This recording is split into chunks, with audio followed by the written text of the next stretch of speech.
আসসালামু আলাইকুম এভরিওয়ান, সবাই কেমন আছেন? আশা করি সবাই ভালো আছেন। আপনাদের মাঝে একটা ভিডিও উপস্থাপন করেছি, সেটা হচ্ছে আমার ভুট্টা গাছে 25 শতক জমিতে ভুট্টা রোপণ করছি।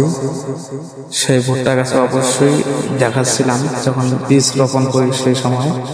এখন ইতিমধ্যে ভুট্টা গাছ একটা মানুষ ওভার হয়ে গেছে। গত 7 দিন আগে প্রচন্ড ঝড়ে আমার ভুট্টা গাছে একদম মাটিতে মেতে ফেলেছে। সবই দুঃখজনক, আল্লাহ পাকের ইচ্ছা। দেখেন বন্ধুরা, 25 শতকের মধ্যে প্রায় 20 শতকে শুয়ে পড়ছে, মাটিতে লেটে গেছে। বাকি 5 শতক দাঁড়ানো অবস্থায় আছে। আপনাদের মাঝে সেটাই উপস্থাপন করেছি। দেখেন বন্ধুরা, ভুট্টা খাতে চাষ করতে গেলে কি কি লাগে অবশ্যই যারা জানেন পরামর্শ দিবেন। আর আপনাদের কাছে একটা প্রশ্ন রইল, এইভাবে যদি ভুট্টা শুয়ে থাকে এতে ভুট্টা সঠিকভাবে হবে কি না অবশ্যই জানাবেন। সবাই ভালো থাকেন, সুস্থ থাকেন, আল্লাহ হাফেজ।